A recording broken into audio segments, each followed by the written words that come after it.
Hello दोस्तों, स्वागत है आपका अपने चैनल रीड टू सक्सेस में। मैं आपका दोस्त अंकित चौधरी। तो दोस्तों, पिछली ज्योग्राफी की क्लास में हमने इंडस रिवर सिस्टम, सिंधु नदी तंत्र के बारे में जाना। वो हिमालय से निकलने वाली एक नदी थी। आज की क्लास में हम गंगा रिवर सिस्टम यानी कि गंगा नदी तंत्र के बारे में पढ़ेंगे और गंगा भी हिमालय से निकलने वाली एक नदी है। तो दोस्तों, मैं आपको बता दूं कि गंगा हमारी राष्ट्रीय नदी है और गंगा की मान्यता धार्मिक रूप से भी बहुत ज्यादा है। इसलिए हिंदू धर्म में गंगा नदी को बहुत ज्यादा महत्वपूर्ण एक स्थान दिया गया है। तो दोस्तों, आप बात करते हैं कि जो गंगा नदी है हमारी, उसका ओरिजिन होता कहां से निकलती है गंगा नदी। तो दोस्तों, मैं आपको बता दूं कि वास्तव में गंगा नदी का ओरिजिन कहीं से होता ही नहीं है। भागीरथी निकलती है गंगोत्री ग्लेशियर से और उसका नाम जब वो अलकनंदा नदी में मिलती है तब जाके गंगा होता है। लेकिन अगर आपसे ये पूछा गया है कि गंगा नदी का उद्गम कहां से होता है, तो भागीरथी को ही गंगा की संज्ञा दी जाती है। तो जहां से भागीरथी निकलेगी वहीं से गंगा का ओरिजिन माना जाएगा। तो कहने का मतलब, अगर आपसे पूछा है कि गंगा नदी का उद्गम कहां से होता है तो आप बताओगे गंगोत्री ग्लेशियर। और गंगोत्री ग्लेशियर कहां है? गौमुख के पास में है। और ये किस जिले में पड़ता है उत्तराखंड के? तो ये पड़ता है उत्तरकाशी जिले में, उत्तराखंड में। तो ये बात आपको ध्यान रखनी है कि गंगा नदी का ओरिजिन कहां से होता है, तो आप बताओगे गंगोत्री ग्लेशियर से। तो ये आपका जो स्टेट है, मैंने मान लिया ये कौन सा है? यूके यानी कि उत्तराखंड। ठीक है ना। उत्तराखंड के नीचे आओगे आप तो कौन सा स्टेट पड़ेगा? फिर यूपी। इधर कौन सा है? इसके बगल में बिहार, यहाँ थोड़ा सा झारखंड, और ये वाला स्टेट है आपका वेस्ट बंगाल, पश्चिम बंगाल। तो गंगा नदी किस डायरेक्शन से निकलती है, कैसे कैसे जाती है? तो उत्तराखंड से निकलने के बाद गंगा नदी फिर एंटर करती है आपका उत्तर प्रदेश में। उत्तर प्रदेश के बाद जाती है बिहार में, बिहार के बाद जाती है थोड़ा सा झारखंड में, और झारखंड के बाद गंगा नदी पश्चिम बंगाल में एंटर कर जाती है और उसके बाद बांग्लादेश कंट्री में पहुंच जाती है। एक दूसरी नदी यहां से आती है ऊपर से तिब्बत वाले रीजन से, जिसका नाम है ब्रह्मपुत्र। तो ब्रह्मपुत्र नदी अरुणाचल प्रदेश में प्रवेश करके असम में आती है और फिर बांग्लादेश में एंटर करके गंगा से मिल जाती है, और दोनों नदियों को मिलकर बंगाल की खाड़ी में अपना जल गिराती हैं और सुंदरबन डेल्टा का निर्माण करती हैं। तो ये सारी बातें आपको डिस्कस मैं करने वाला हूं, लेकिन अभी आपको ध्यान क्या रखना है कि गंगा नदी का ओरिजिन कहां से हुआ? उत्तराखंड से। उत्तराखंड के बाद कहां गई वो? यूपी गई। यूपी के बाद कहां गई? बिहार गई। बिहार के बाद झारखंड, और झारखंड के बाद पश्चिम बंगाल। तो ऐसे करके गंगा नदी भारत के 5 राज्यों में होकर प्रवाहित होती है। गंगा नदी की अगर मैं लेंथ की बात करूं, लंबाई की बात करूं, तो 2525 किलोमीटर है। गंगा भारत के अंदर प्रवाहित होने वाली सबसे लंबी नदी है।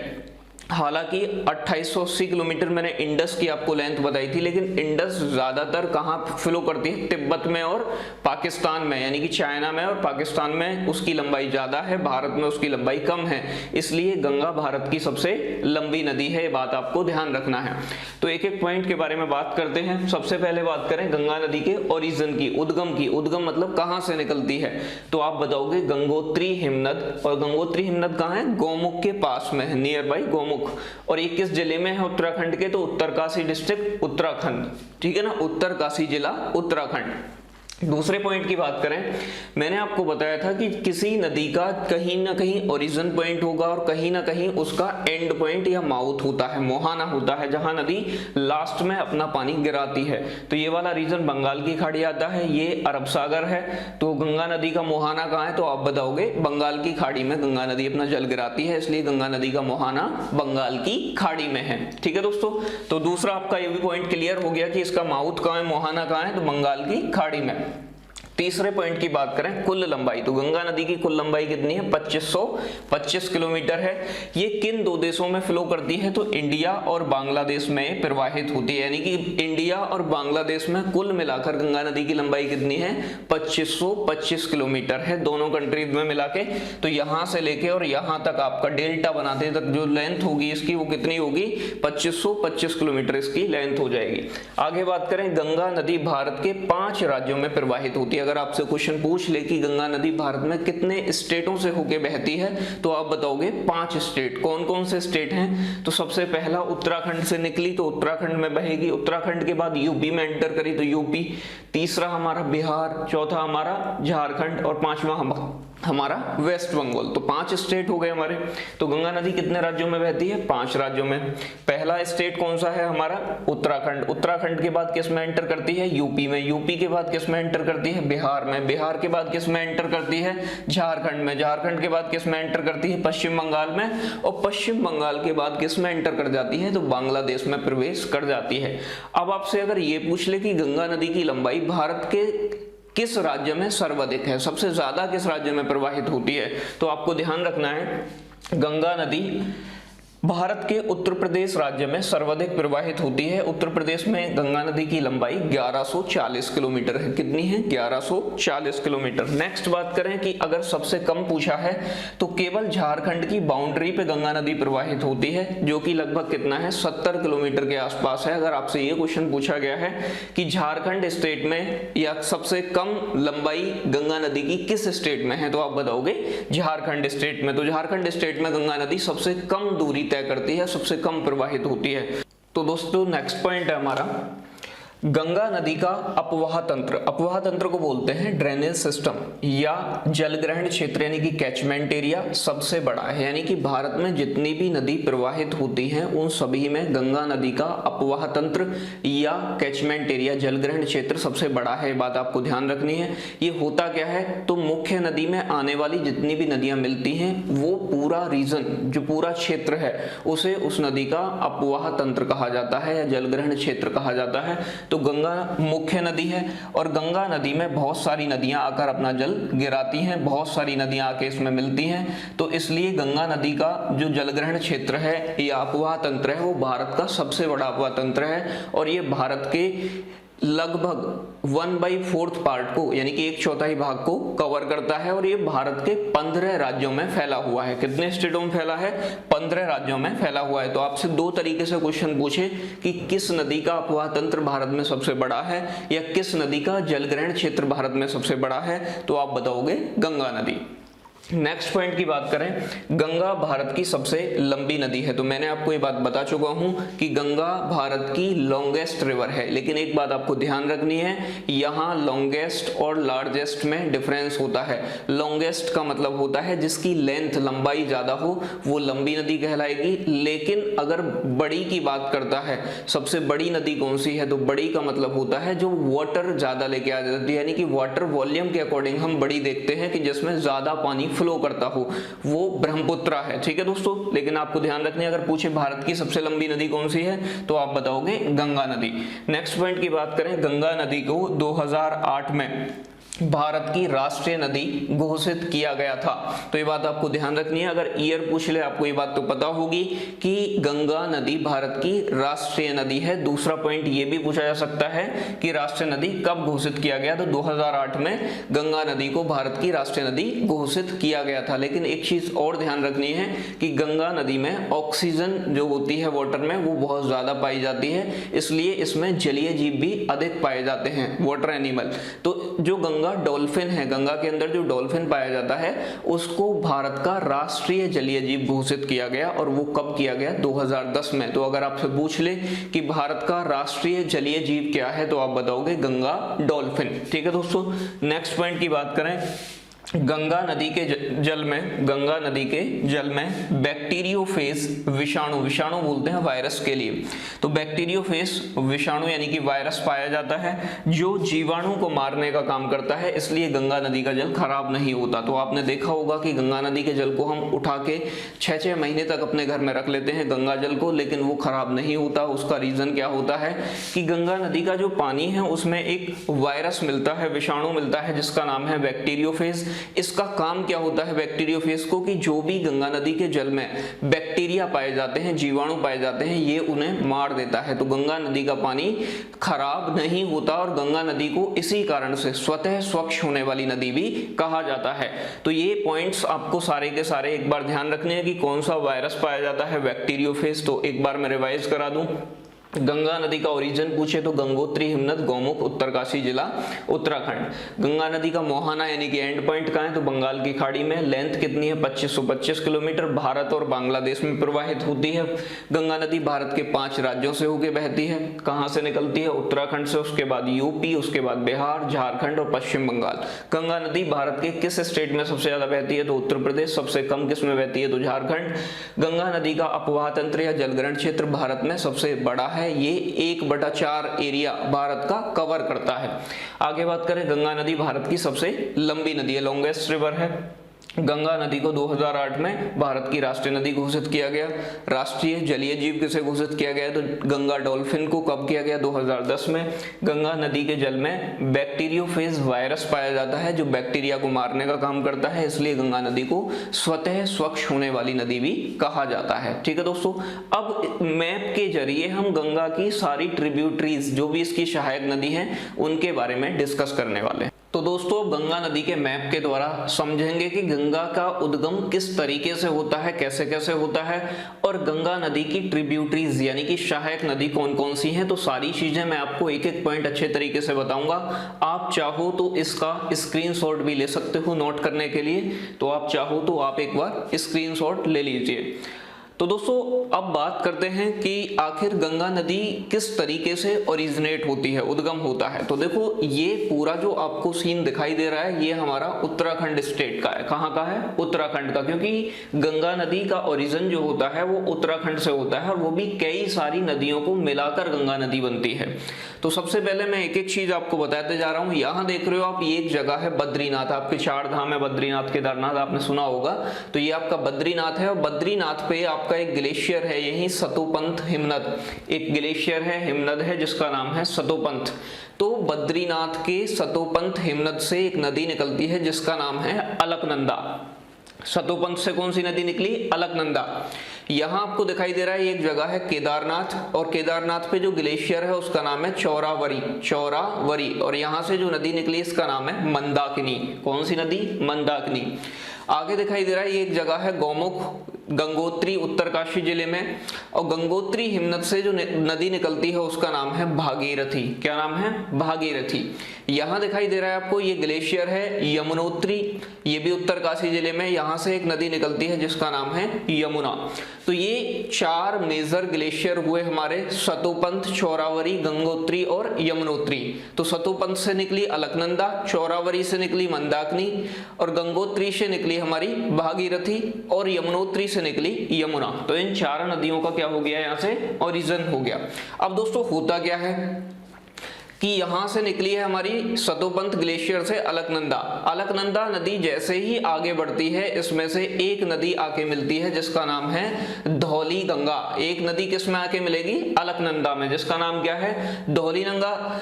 और धौली गंगा जिस पॉइंट पे मिलती हैं, यानी कि जब जो 2 नदियां आपस में मर्ज होती हैं उसे प्रयाग नाम दिया जाता है। जब 2 नदियां आपस में मिलती हैं तो उसे क्या दिया जाता है? प्रयाग नाम दिया जाता है। और यहाँ उत्तराखंड में 5 प्रयाग हैं जो आपके एग्जाम में बार बार पूछे गए हैं। क्वेश्चन इस तरीके से पूछा जाता है कि ये जो प्रयाग हुआ विष्णु प्रयाग हुआ, तो आपसे पूछेगा अलकनंदा और धौली गंगा का संगम किस स्थान पर होता है, तो आप बताओगे विष्णु प्रयाग। क्या बताओगे? विष्णु प्रयाग। या पूछ लेगा विष्णु प्रयाग पर किन 2 नदियों का संगम होता है, तब आप बताओगे अलकनंदा और धौली गंगा। तो ये बात आपको थोड़ी सी समझनी है कि यहाँ से सतोपंथ से निकली अलकनंदा नदी, एक नदी आई और किस में मिल गई? अलकनंदा में। किस जगह मिली? विष्णु प्रयाग पे। तो पहला प्रयाग कौन सा हुआ? विष्णु प्रयाग। कौन कौन सी नदी मिलती हैं? तो धौली गंगा और अलकनंदा।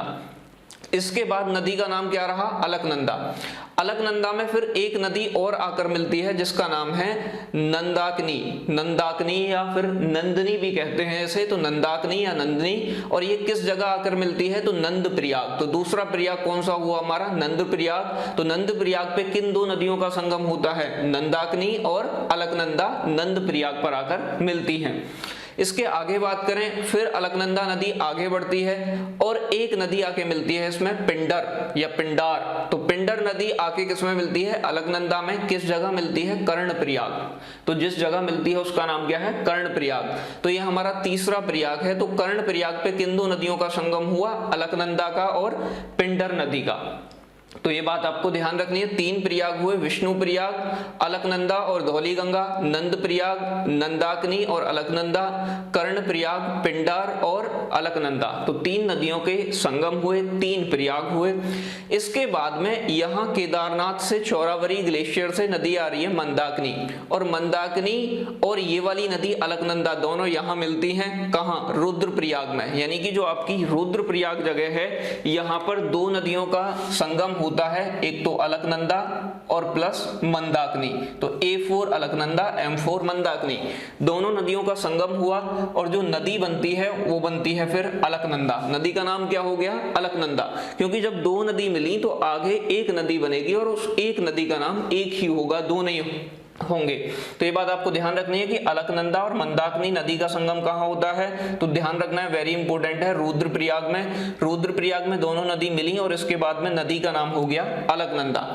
अब दोस्तों यहाँ गंगोत्री ग्लेशियर से, गौमुख से एक नदी निकल रही है जिसका नाम है भागीरथी। तो भागीरथी आगे आई और आगे आके भागीरथी और अलकनंदा का संगम हुआ। किस जगह हुआ? देवप्रयाग में। और अलकनंदा और भागीरथी के संगम के बाद अब जो नदी बनी, इस नदी का नाम होगा गंगा। यानी कि ये हुई आपकी गंगा। यानी कि देवप्रयाग से पहले गंगा नाम की कोई नदी है ही नहीं। यानी कि देवप्रयाग उत्तराखंड में ही है और यहाँ से गंगा नदी का नाम, यानी कि अलकनंदा और जब भागीरथी आपस में मिलती हैं, इसके बाद इस नदी का नाम क्या पड़ता है? गंगा पड़ता है। तो आपसे पूछेगा कि गंगा नदी का नाम गंगा किस स्थान पर पड़ता है, तो आप बताओगे देवप्रयाग पे। बात समझ में आई? आपसे पूछ ले कि देवप्रयाग पे किन 2 नदियों का संगम होता है, तो आप बताओगे अलकनंदा और भागीरथी।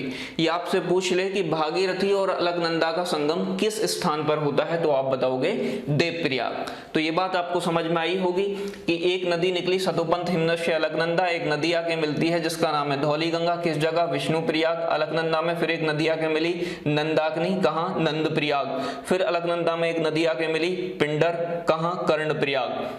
फिर एक नदी इधर से आई आपकी चौरावरी हिमनद केदारनाथ से, और नदी मंदाकिनी आके मिली अलकनंदा में। किस जगह? रुद्रप्रयाग। फिर इसके बाद में गंगोत्री हिमनद से आ रही है आपकी भागीरथी, और भागीरथी नदी में कौन मिल गई? अलकनंदा। किस जगह पर? देवप्रयाग उत्तराखंड में, और नदी का नाम अब पड़ गया गंगा। इसके बाद नदी, गंगा नदी आगे बढ़ती है और आगे ऋषिकेश होते हुए फिर कहाँ चली जाती है? हरिद्वार चली जाती है। ऋषिकेश से होते हुए हरिद्वार चली जाती है, और हरिद्वार के बाद जो शिवालिक रेंज है आपकी वो समाप्त हो जाती है और गंगा नदी मैदानी क्षेत्र में प्रवेश कर जाती है। तो ये क्वेश्चन आपसे पूछा गया है कि गंगा नदी मैदानों में कहां प्रवेश करती है, तो आप बताओगे गंगा नदी हरिद्वार के बाद या हरिद्वार से मैदानी क्षेत्रों में, मैदानों में प्रवेश कर जाती है। इसके बाद गंगा नदी आगे बढ़ती है, ये डायरेक्शन है गंगा नदी की। तो गंगा नदी यूपी के गढ़ से होते हुए कहां से एंटर करती है? गढ़ साइड से। तो यूपी के गढ़ से होते हुए यूपी में एंटर कर जाती है और आगे फिर कन्नौज होते हुए, कानपुर होते हुए आगे बढ़ता है आपका प्रयागराज, यानी कि जिसे पहले इलाहाबाद के नाम से जानते थे, अब इसका नाम चेंज करके प्रयागराज कर दिया है। यहाँ त्रिवेणी संगम भी है, गंगा यमुना सरस्वती का आपने सुना होगा। तो ये प्रयागराज कहाँ है आपका? यूपी में। अब देखो आपको एक छोटी सी बात समझनी है, एक नदी आ रही है यमुनोत्री ग्लेशियर से, या इसका एक और ओरिजिन पॉइंट होता है, कई बार आपने बंदरपुच्छ चोटी, बंदरपुच्छ चोटी भी देखने को मिल जाएगा। अगर आपसे पूछे कि यमुना नदी का उद्गम कहां से होता है, तो आप बताओगे यमुनोत्री ग्लेशियर, अगर ग्लेशियर के रूप में दिया है। अगर चोटी के रूप में दिया है तो आप बताओगे बंदरपुच्छ चोटी उत्तराखंड से। यहां से एक ओरिजिनेट हुई नदी जिसका नाम है यमुना। यमुना आगे बढ़ी दिल्ली होते हुए, फिर मथुरा होते हुए, फिर आगरा, फिर इटावा और हमीरपुर बांदा होते हुए, और प्रयागराज में जाके किसमें मिल जाती है? आपका गंगा में मिल जाती है, गंगा में विलय हो जाता है इसका जल। तो दोस्तों आगे बात करें, यमुना गंगा की सबसे लंबी ट्रिब्यूटरी, यानी कि लॉन्गेस्ट ट्रिब्यूटरी है, सबसे लंबी सहायक नदी है। ये उत्तराखंड से निकल के हिमाचल प्रदेश और हरियाणा के बीच बहते हुए दिल्ली आती है, दिल्ली के बाद यूपी में एंटर करती है और फिर यूपी के प्रयागराज में जाके गंगा में अपना जल गिरा देती है। इसके बाद गंगा वाराणसी, गाजीपुर, छपरा, बिहार होते हुए सोनपुर, पटना होते हुए भागलपुर, फिर इसके बाद में झारखंड होते हुए वेस्ट बंगाल चली जाती है और गंगा से एक वितरका निकलती है जिसका नाम है हुगली यानी कि डिस्ट्रीब्यूटरी। बाकी सारी नदी जितनी भी आपको दिखाई दे रही है वो नदी गंगा में अपना जल गिरा रही है, जबकि गंगा से निकलती है वो एकमात्र नदी है हुगली। इसके बाद में गंगा आपकी कहां, बांग्लादेश में एंटर कर जाती है और फिर ये ब्रह्मपुत्र नदी से मिलकर सुंदरबन डेल्टा का निर्माण बंगाल की खाड़ी के अंदर कर देती है। तो दोस्तों अब हम बात करते हैं कि आखिर गंगा रिवर की जो ट्रिब्यूटरीज हैं, सहायक नदी हैं, वो एक तो होंगी हमारी लेफ्ट हैंड की ट्रिब्यूटरी, एक होंगी राइट हैंड की ट्रिब्यूटरी। तो आपको ये बात समझनी है थोड़ी सी कि ये वाला फ्लो डायरेक्शन है गंगा का, गंगा ईस्ट डायरेक्शन में प्रवाहित हो रही है और आप गंगा की तरफ जिधर इसकी प्रवाह की दिशा है उधर मुख करके खड़े हो, तो जो आपका लेफ्ट हैंड होगा वो गंगा की लेफ्ट हैंड ट्रिब्यूटरी यानी कि बाएं हाथ की सहायक नदी होंगी, और जो आपका राइट हैंड होगा वो गंगा की राइट हैंड ट्रिब्यूटरी यानी कि दाएं हाथ की सहायक नदी होंगी।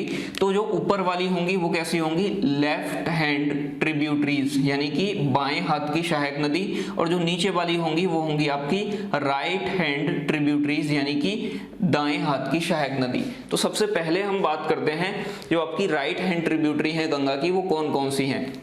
तो सबसे पहले मैं बात करूं तो गंगा की जो पहली जो पैरेलल यानी कि समानांतर आते हुए दिखाई दे रही है यमुना गंगा की पहली राइट हैंड ट्रिब्यूटरी यानी कि आपकी दाएं हाथ की सहायक नदी है। ये एक बात आपको ध्यान रखनी है कि दाएं हाथ की जितनी भी गंगा की सहायक नदी हैं उनमें टॉन्स, सोन और यमुना हैं। प्रमुख रूप से कौन कौन सी हैं, यमुना, आपकी टॉन्स नदी और आपकी सोन नदी। तो दोस्तों इन तीनों ही रिवर में ये दो रिवर जो हैं टॉन्स और सोन, इनका origin Madhya Pradesh MP side से होता है यानी कि दक्षिण भारत की तरफ से होता है। तो दाएं हाथ की एकमात्र यमुना गंगा की सहायक नदी है जो कहां से, यानी कि आपका हिमालय से निकलती है और गंगा में आके मिल जाती है। तो आपको ये बात ध्यान रखनी है कि यमुना गंगा की एकमात्र दाएं हाथ की सहायक नदी है जिसका उद्गम हिमालय से होता है। तो दोस्तों आपको ये बात भी ध्यान रखनी है कि यमुना गंगा की सबसे लॉन्गेस्ट ट्रिब्यूटरी है। इसकी जो लंबाई है, लेंथ है इसकी, वो है आपकी 1365 किलोमीटर। तो गंगा की जो सबसे लंबी ट्रिब्यूटरी है वो यमुना है और यमुना की लंबाई कितनी है, तो 1365 किलोमीटर। ओरिजिन कहां से होता है, तो आप बताओगे यमुनोत्री हिमनद या फिर बंदरपुछ चोटी, उत्तराखंड से इसका ओरिजिन होता है। इसके तट पर कौन कौन से शहर पड़ते हैं अगर ये पूछ ले तो दिल्ली, मथुरा, आगरा, इटावा, हमीरपुर, बांदा और प्रयागराज, ये सभी इसके तट पर पड़ते हैं। आगे बात करें, कुछ यमुना की भी अपनी ट्रिब्यूटरी है, यमुना की भी सहायक नदी है। हालांकि मैं यमुना के ऊपर एक अलग स्पेशल वीडियो बनाऊंगा जो यमुना की सभी ट्रिब्यूटरीज इसमें हम इंक्लूड कर लेंगे। तो यमुना में एक नदी आके मिलती है जिसका नाम है चंबल, फिर इसके बाद एक नदी आके मिलती है सिंध, इसके बाद बेतवा और उसके बाद आके मिलती है केन। तो दोस्तों आपको ध्यान क्या रखना है कि जो चंबल नदी है इसका जो ओरिजिन होता है वो जानापाव पहाड़ी, महू मध्य प्रदेश में होता है। ठीक है दोस्तों, जानापाव पहाड़ी, महू मध्य प्रदेश। जो चंबल नदी है इसके साथ सीन क्या है कि ये ओरिजिनेट तो होती है आपके एमपी मध्य प्रदेश से, लेकिन ये एमपी के बाद राजस्थान जाती है और राजस्थान के बाद फिर उत्तर प्रदेश में एंटर करती है और यूपी के फिर इटावा में जाके यमुना में अपना जल गिराती है। तो ये बात ध्यान रखनी है, यमुना गंगा की सहायक नदी है, जबकि चंबल, सिंध, बेतवा और केन किसकी सहायक नदी है, यमुना की। ये अपना जल सीधे गंगा में ना गिराकर पहले किस में गिराती है, यमुना में, और यमुना नदी अपना जल किस में गिराती है, गंगा नदी में। कुछ चंबल नदी की सहायक नदी है जो फेमस है, मेजर है, हालांकि डिटेल में आगे डिस्कस करेंगे हम इन्हें। तो एक नदी है जो चंबल नदी की लेफ्ट हैंड ट्रिब्यूटरी है जिसका नाम है बनास। क्या नाम है, बनास। इधर आओगे आप तो एक नदी है काली सिंध, फिर है पार्वती और फिर है क्षिप्रा।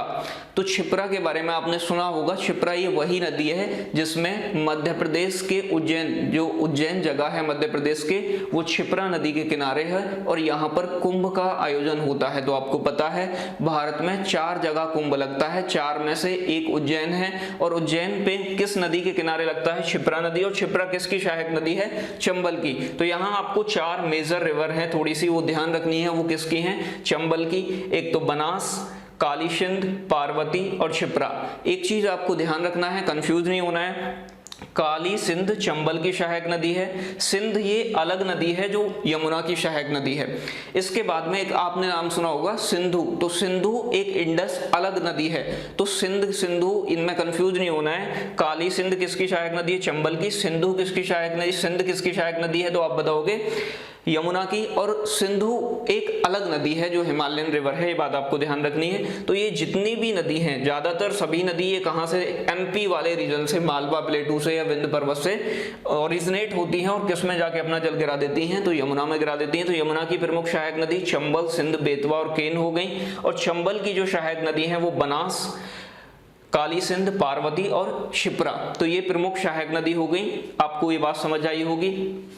आगे आओगे आप तो यहाँ एक सिंध नदी जाके यमुना में जल गिराती है, फिर सिंध के बाद आती है बेतवा। तो बेतवा यूपी के हमीरपुर में, यूपी के हमीरपुर में किसमें, यानी कि आपका यमुना नदी में अपना जल गिरा देती है। फिर इसके बाद में एक नदी आती है केन, केन यूपी के बांदा में जाके अपना जल यमुना में गिरा देती है। तो ये चंबल, सिंध, बेतवा, केन किसकी सहायक नदी है, यमुना की सहायक नदी है, ये बात आपको ध्यान रखनी है। और एक चीज, एक क्वेश्चन पूछा गया है कि कोटा किस नदी के किनारे पे है, तो ये बात आपको ध्यान रखनी है कि चंबल ओरिजिनेट होती है आपकी कहां से, मध्य प्रदेश से, लेकिन फिर उसके बाद कहां जाती है, राजस्थान जाती है, राजस्थान के बाद आपकी कहां चली जाती है, यूपी। और जो आपका कोटा शहर पड़ता है, कोटा, कोटा आपका चंबल नदी के किनारे है, ये बात भी आपको ध्यान रखनी है थोड़ी सी। इसके बाद मैं बात करूं जो नदी है हमारी वो है टॉन्स। तो टॉन्स नदी आपकी एमपी से निकलती है और जाके किसमें, यानी कि प्रयागराज, इलाहाबाद के समीप गंगा में अपना जल गिरा देती है। तो टॉन्स नदी और सोन नदी दो ऐसी नदी हैं हमारी जो गंगा में सीधे जाके मिलती हैं, और ये प्रायद्वीपीय भारत की नदियां हैं, यानी कि दक्षिण भारत से ओरिजिनेट होती हैं।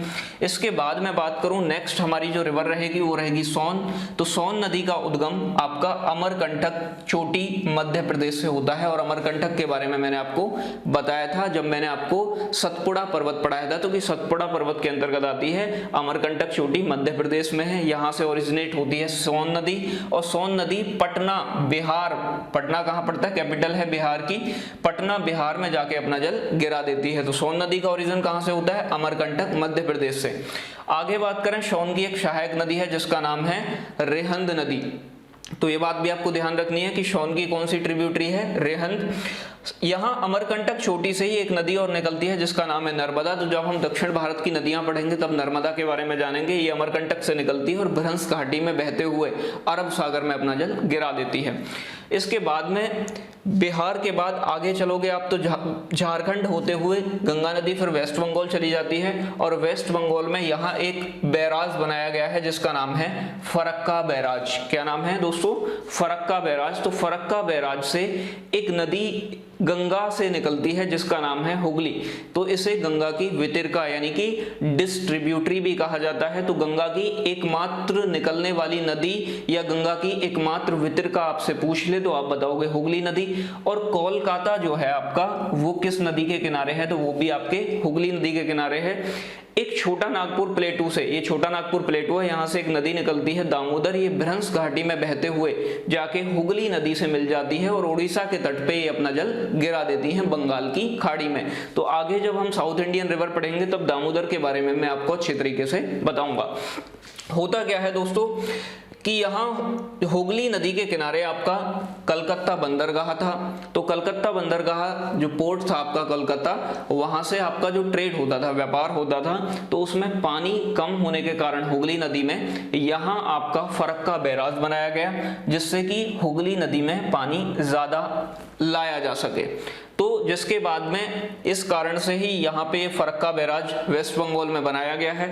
तो आपसे पूछे कि डिस्ट्रीब्यूटरी कौन सी है, आप बताओगे गंगा की डिस्ट्रीब्यूटरी हुगली है, और कोलकाता शहर जो है आपका वो कहाँ स्थित है, तो हुगली नदी के किनारे है।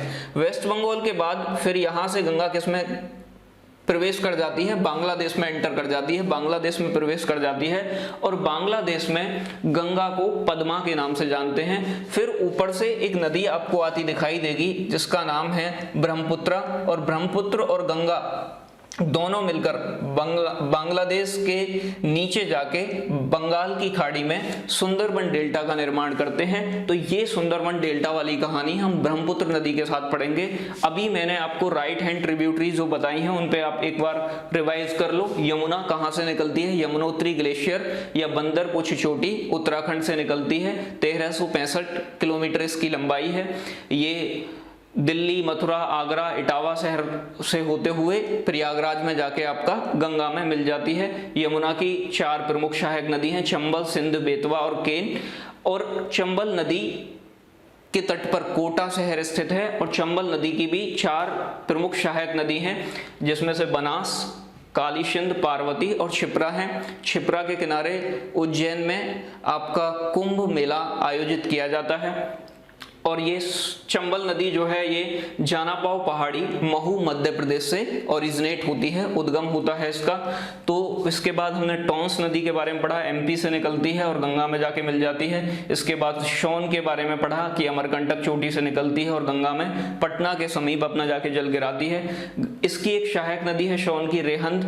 और इसके बाद मैंने आपको बताया गंगा की एक डिस्ट्रीब्यूटरी है जिसका नाम है हुगली। ये वेस्ट बंगाल से निकली है, वेस्ट बंगाल में गंगा से निकली है और कोलकाता हुगली नदी के किनारे है। और हुगली नदी दामोदर नदी के साथ मिलके उड़ीसा के तट पे अपना जल गिरा देती है।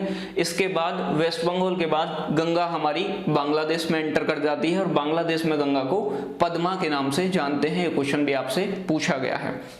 तो अब बात करते हैं दोस्तों लेफ्ट हैंड ट्रिब्यूटरी, जो गंगा की हमारी बाएं हाथ की सहायक नदी है।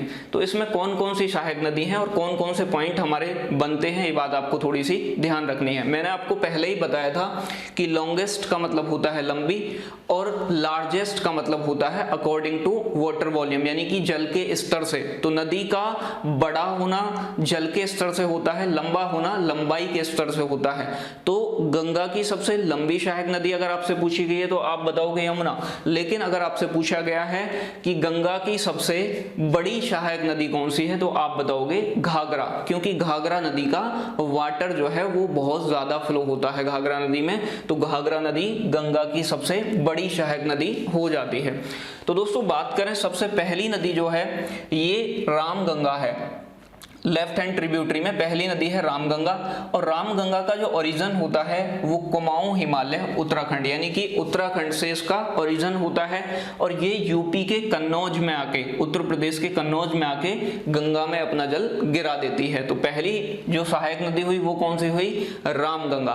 फिर इसके बाद में गंगा कानपुर होते हुए, तो कानपुर अगर पूछ ले आपसे कि कानपुर किस नदी के किनारे है तो कानपुर भी आपका गंगा नदी के किनारे है। प्रयागराज होते हुए, वाराणसी होते हुए गंगा आगे बढ़ जाती है।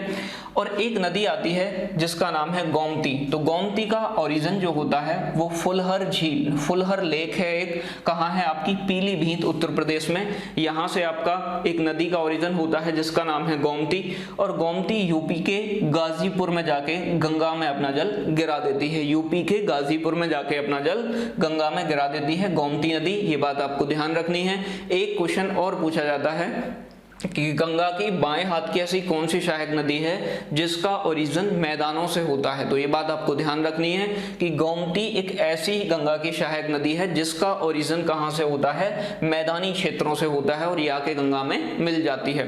इसके बाद बात करें थर्ड रिवर है हमारी घाघरा।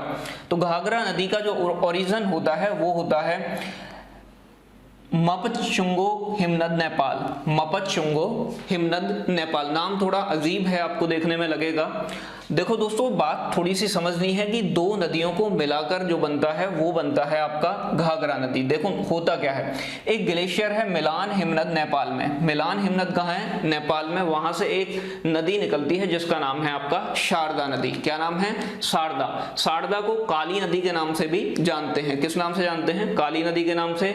एक ग्लेशियर है जिसका नाम है मपचुंगो हिमनद, ये भी कहाँ है? नेपाल में। तो वहां से एक नदी निकलती है जिसका नाम है घाघरा। और घाघरा को नेपाल में कर्णाली के नाम से जानते हैं। ये क्वेश्चन भी पूछा गया है। आगे जाके शारदा और घाघरा नदी दोनों आपस में क्या हो जाती हैं, मर्ज हो जाती हैं, मिल जाती हैं, और नदी का नाम पड़ता है फिर घाघरा। नदी का नाम क्या पड़ता है, घाघरा। तो बात ध्यान रखनी है, मिलान हिमनद नेपाल से निकलती है शारदा, जिसको काली के नाम से भी जानते हैं, और मपतचुंगो हिमनद नेपाल से निकलती है आपकी घाघरा, जिसको कर्णाली के नाम से जानते हैं नेपाल में। इन दोनों नदियों को मिलाकर बनती है घाघरा नदी, और घाघरा नदी बिहार के छपरा में जाके अपना जल गिरा देती है गंगा नदी के अंदर। तो ये बात आपको थोड़ी सी ध्यान रखनी है। एक बात और ध्यान रखनी है, शारदा को ही सरयू के नाम से जानते हैं, शारदा नदी को ही सरयू के नाम से जाना जाता है। और आपकी जो शारदा नदी है इसके किनारे ही, यानी कि सरयू नदी के किनारे ही आपका अयोध्या स्थित है। क्या स्थित है, अयोध्या। तो आपसे पूछ ले कि अयोध्या आपका किस नदी के किनारे है, तो आप बताओगे सरयू नदी के, और शारदा को ही सरयू के नाम से जानते हैं। आगे बात करें, एक नदी आती है नेपाल हिमालय से, इसका ओरिजिन होता है नेपाल से, हिमालय से, जिसका नाम है गंडक। गंडक आगे जाके बिहार के सोनपुर में, जहां पशुओं का सबसे बड़ा मेला लगता है, आपको पता होगा सोनपुर में, तो बिहार के सोनपुर में जाके गंगा नदी में मिल जाती है गंडक नदी। ये बात आपको ध्यान रखनी है।